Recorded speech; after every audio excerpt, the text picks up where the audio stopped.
दाल लिखने के लिए भी आप जो अलिफ वाला ज़ाविया है यानी कि ज़ाविया नंबर 4, इसका इस्तेमाल करते हुए हमने दाल को बनाना है।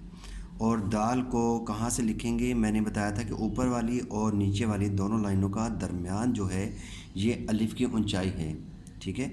और इसका अगर हम आधा करें यानी कि अलिफ की ऊंचाई को आधा करें तो आपने दाल को यहाँ से स्टार्ट करना है, ठीक है। तो अब हम दाल को बनाते हैं और नुक्ता मुदव्वरा बनाना है आपने। ये गुलाई करते हुए आपने नीचे की तरफ आना है ऐसे, ठीक है। और ऊपर से ही आपने गुलाई को स्टार्ट कर देना है।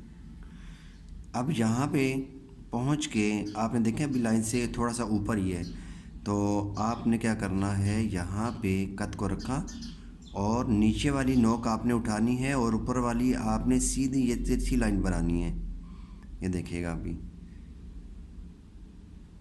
ऐसे, ठीक है। तो इस तरह ये जैसे उर्दू के अंदर फुल स्टॉप लगाते हैं कि कोई भी फ़िक्रा आपने लिखा है तो एंड पे फुल स्टॉप लगाते हैं, या इसे उर्दू में ख़त्मा कहते हैं। तो फुल स्टॉप जैसे लगाते हैं बिल्कुल वैसे ही ये बनेगा। ये देखिएगा, ये रखा और यूँ ऊपर वाली नोक से आपने तिरछी लाइन बनानी है। अभी मैं इसको थोड़ा सा बना के दिखाता हूँ, आपने गौर से देखना है।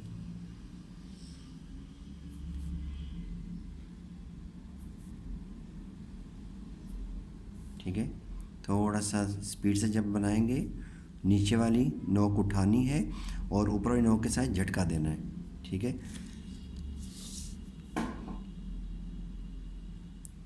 थोड़ी सी मैं प्रैक्टिस करके दिखाता हूँ आपको, आप गौर से देखते रहिएगा। अब इसको मैं किसी दूसरे एंगल से आपको दिखाता हूँ। ये देखिएगा, ये गुलाई की थोड़ा सा ऊपर ही रखा और यहाँ पे हमने यूँ तिरछी लाइन बनानी है, लेकिन नीचे वाली लाइन आपने ये मार्कर को यूँ घुमा के, ठीक है, ऐसे घुमा के, तो नीचे वाली नोक आपने उठानी है और ऊपर वाली नोक के साथ ये तिरछी लाइन बनानी है। अभी थोड़ी सी प्रैक्टिस इस एंगल से भी आप देख लें, इस ज़ाविये से भी।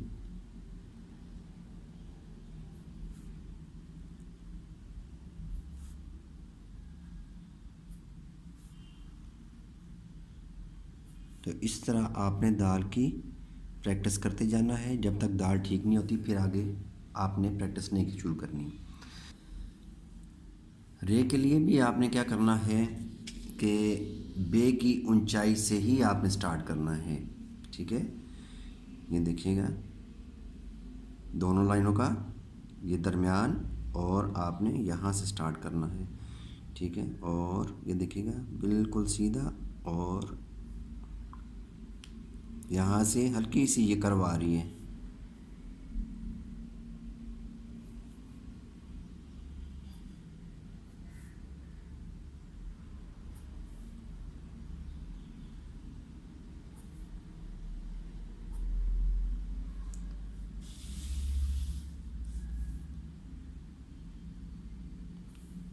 कोशिश किया करें आप पूरी वीडियो देखा करें, ठीक है, क्योंकि मैं जो ज़्यादा से ज़्यादा लेटर्स की प्रैक्टिस कर रहा हूँ या आपको करके दिखा रहा हूँ, ठीक है।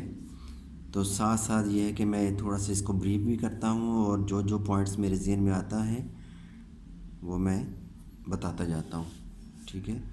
तो अब ये देखिएगा दाल और रे की प्रैक्टिस हमने, अब ये है कि दाल और रे को हम लिखते हैं ज़रा यहाँ पे।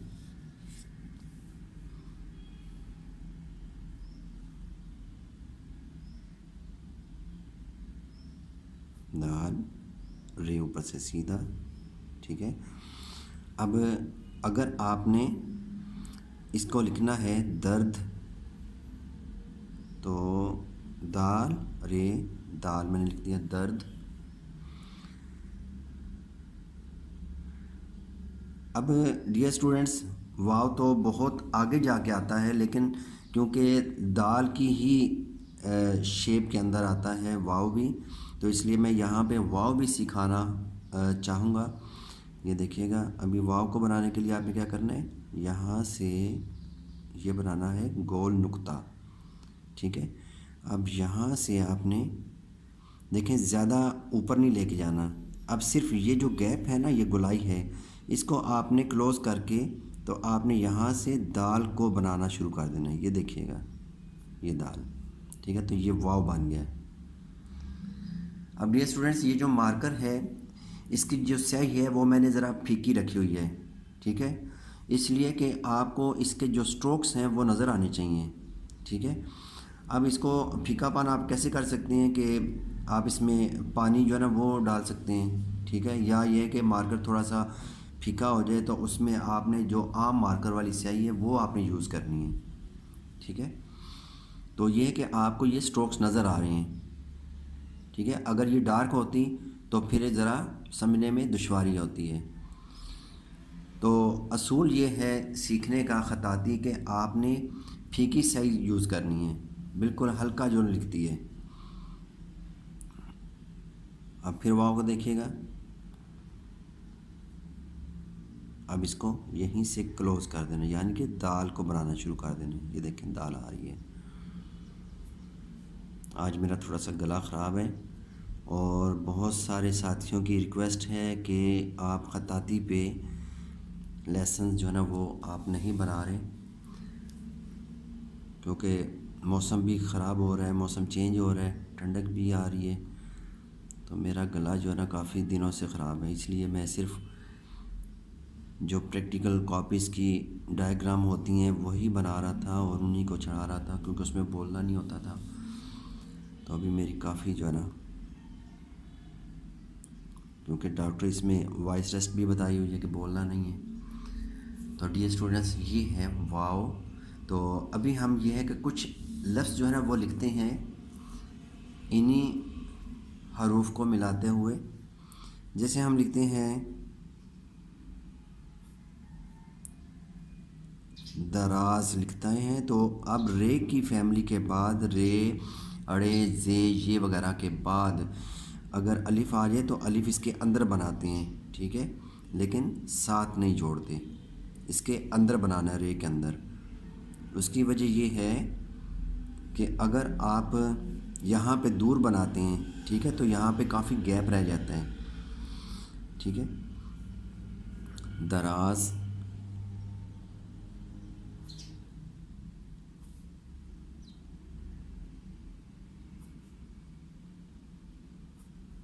दुरूद,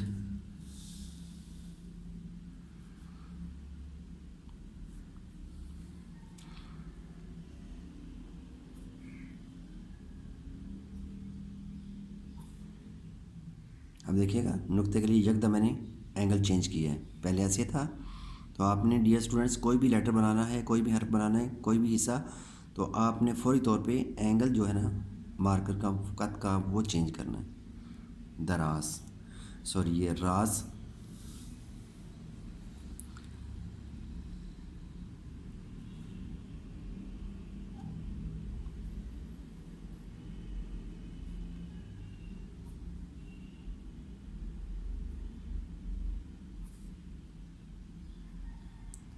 आवाज़,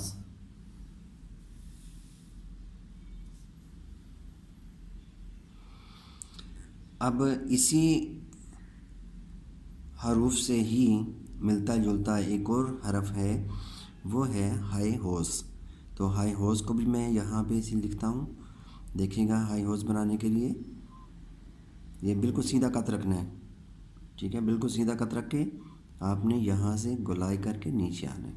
ये देखिए यहाँ पे आपने नज़र रखनी है, यहाँ पे कि आपने यहाँ से दायरा बनाना है, सर्कल बनना चाहिए यहाँ पे। अब यहाँ से मैंने देखिएगा ये ऊपर की तरफ जा रहा हूँ, ठीक है। तो ये जैसे दाल को बनाते हैं, लेकिन दाल को ऐसे स्टार्ट करते हैं और इसको आपने सीधा रखना है, बिल्कुल सीधा, और यहाँ से गोलाई करनी है, और अंदर क्या होगा, अंदर बिल्कुल इसको राउंड करना है, गोलाई बनानी है आपने। फिर देखिएगा बिल्कुल सीधा कट। अब अगर आप मार्कर से लिख रही हैं, ठीक है, और मार्कर की टिप जो है ना ज़रा बारीक है, तो आपने यहाँ पे नीचे वाला जो हिस्सा है ये पूरे कट से बनाना है, ठीक है, पूरे कट से। और अगर यह है कि आप कलम से लिख रहे हैं और कलम काफ़ी मोटी है या मार्कर की टिप जो है ना वो मोटी है, तो फिर आपने बाकायदा ख़त्ताती का जो असूल है वो ये है कि आपने ऊपर वाला फुल कट से यानी कि पूरे कट से आपने बनाना है, और नीचे वाला जो है यह गोलाई तो यहाँ पे बनानी ही है लेकिन आधे कट से। ये देखिएगा ज़रा बारीक कर दिया मैंने, ठीक है, नीचे से मैंने इसको बारीक कर दिया और आधे कट से, लेकिन अंदर का जो दायरा वो ख़त्म नहीं होना चाहिए, ख़राब नहीं होना चाहिए। ये देखें एक कट का तकरीबन बीच में गैप है। फिर मैं लिखता हूँ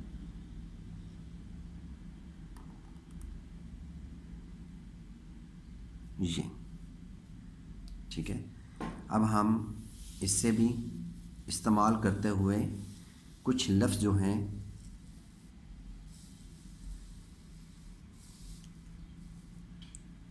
अब हाई होज़ का भी इस्तेमाल करते हुए हम कुछ लफ्ज़ जो हैं वो लिखते हैं।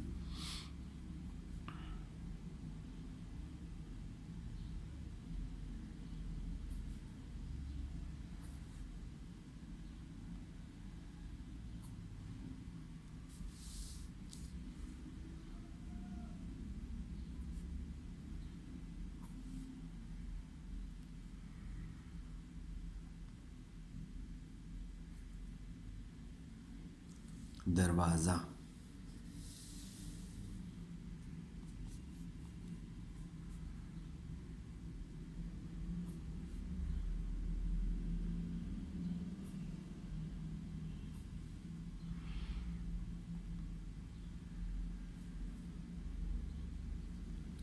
दौरा,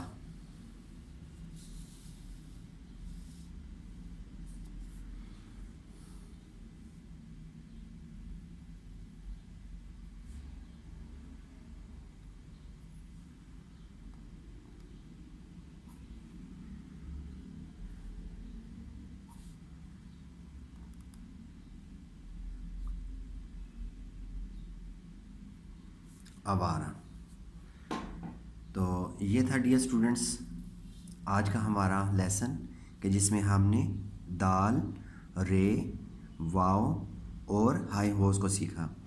तो अब डियर स्टूडेंट्स जो रे है, रे का जो तोया है वो हम कैसे बनाएंगे, तो उसको आप अगर बड़ा बनाना सीख जाते हैं यानी कि तोय बनाना सीखते हैं तो फिर इसको भी बनाना आसान हो जाएगा। ये देखिएगा अभी मैं यहाँ पे पहले तोय बनाने लगा हूँ, ठीक है, तोय को। तो ये अलिफ बना के साथ ही हमने ये तिरछी लाइन नोक के साथ बनाई है। अब इसी के ऊपर मैंने कत को रखा और ऊपर की तरफ जा रहा हूँ। अब ये देखें पीछे से गोलाई है और पूरे कत से है, ठीक है। आगे हमने इसके साथ मिला देनी है नोक के साथ, और यहाँ से थोड़ा सा इसको ऐसे ला के तो यहाँ पे पड़ी रे बनानी है। पड़ी रे को भी मैं सिखा देता हूँ क्योंकि पड़ी रे जो है वो भी बहुत ज़्यादा इस्तेमाल होती है। तो पड़ी रे क्या है, रे तो आम तौर पे जो भी आपने सीखी है वो ये है, ठीक है। पड़ी रे है ये तिरछी कट से यानी कि तिरछे कट से आपने बनाना है इसको। ये देखिएगा ऐसे आ रहे हैं और जब आप मिड में पहुंचते हैं ना तो नीचे पे नोक उठा लेनी है ये, ठीक है। तो ये पड़ी रे, इसकी शेप यूँ बनेगी ऐसे, ये पड़ी रे है, ठीक है। तो ये पड़ी रे कहाँ पे यूज़ होती है अभी देखिएगा, मैं लिखता हूँ यहाँ पे ब्रदर्स,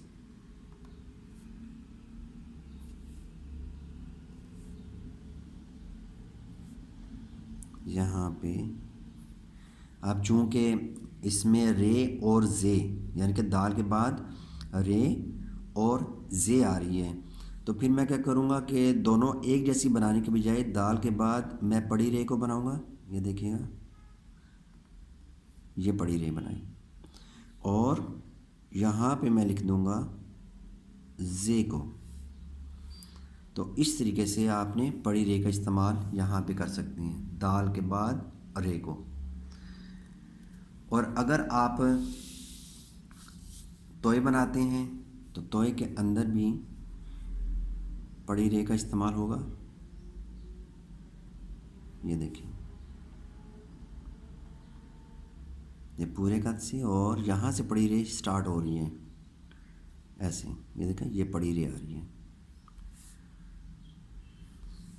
अब रे के ऊपर जब हम बड़ी रे बनाएंगे, यानी कि रे के ऊपर हम तोया बनाएंगे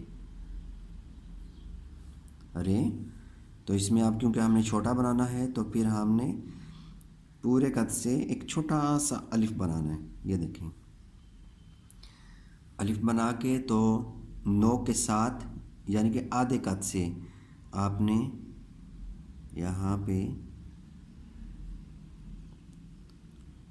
तोया बनाना है। तो ये नो के साथ बनेगा। इसी तरीके से डाल के ऊपर भी आप बना सकते हैं।